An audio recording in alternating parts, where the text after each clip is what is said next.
పేరు వినగానే ఒక కైండ్ ఆఫ్ క్యూరియాసిటీ క్రియేట్ చేసింది.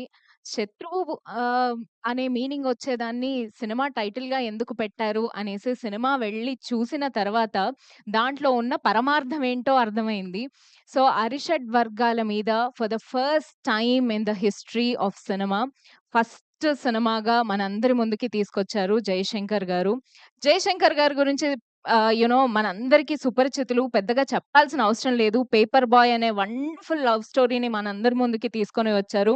అండ్ సెకండ్ సినిమా కూడా సూపర్ హిట్‌తో సెలబ్రేట్ చేసుకుంటున్నారు. Complete team welcome and congratulations Jayashankar garu. Heartiest congratulations to you. డివోషన్‌ని ఎమోషన్స్‌తో కనెక్ట్ చేస్తే ఎలాంటి స్టోరీ వస్తుంది అనేసి మేము సినిమాలో చూసాము.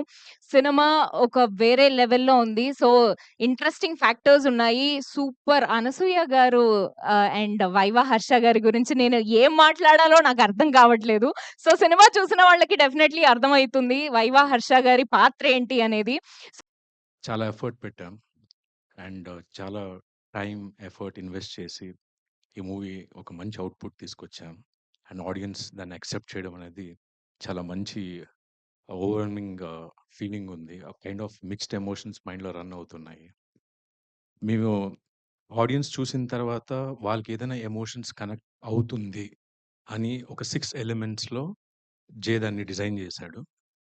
చూసిన తర్వాత మేబీ థెల్ కనెక్ట్ అవుతారేమో అని ఒక చిన్న ప్రయత్నం. ఆడియన్స్ మూవీ చూసేసిన తర్వాత చాలా కాల్స్ వచ్చాయి. నేను ఈ పర్టిక్యులర్ సెగ్మెంట్‌కి కనెక్ట్ అయ్యాను.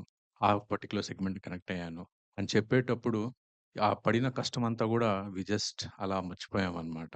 So, whole credit goes to Jaishankar. నా పైన ఇంత బిలీఫ్ పెట్టి, నా ప్రొడ్యూసర్స్ గూడా నా పైన అంత బిలీఫ్ పెట్టి, అంత బడ్జెట్ పెట్టి, ఇలాంటి సినిమా తీయడం అనేది it's kind of God's blessing అని నేను అనుకుంటున్నాను. And also thanks a lot to my parents. నేనొక సాఫ్ట్‌వేర్ ఇంజినీర్ అని ఒకసారి నా ప్యాషన్ నా పేరెంట్స్‌కి చెప్పినప్పుడు దే వర్ లైక్, "ఓకే. వెళ్ళు ట్రై చెయి. మేము సపోర్ట్ చేస్తాం" అని చెప్పారు. సో, మా నాన్నకి, మా అమ్మకి చాలా చాలా థాంక్స్. ఈరోజు ఇక్కడి వరకు రాగలిగాను అంటే అది కేవలం మీ బ్లెస్సింగ్స్ వల్లే. అండ్ నేను షార్ట్ ఫిల్మ్స్ నుంచే ట్రావెల్ అవుతున్నాము. 'బెబూ బాయ్‌లో' గూడా హీరోయిన్‌కి అన్న క్యారెక్టర్‌గా నాకిచ్చి మంచి గుర్తింపిచ్చాడు. బెంగుళూరులో మా పేరెంట్స్ ఉంటారు. అక్కడికెళ్ళినప్పుడు ప్రతివోళ్ళు ఎవరు మా ఇంటికి చిన్న టెక్నీషియన్, ఏసీ రిపేర్ చేసేవాళ్ళొచ్చినా గానీ, ఎవరొచ్చినా గూడా రికగ్నైజ్ చేసేవాళ్ళు. ఆ సీన్ గురించి చాలా ఎలాబొరేటివ్‌గా మాట్లాడేవాళ్ళు. ఆ టైమంతా నేను ప్రతిసారి, ప్రతి సెకండ్ జే గురించే అనుకుంటా ఉంటాను. Thank you J for giving me such an opportunity. ఆ మూవీలో అనుకున్నాను. కానీ ఈ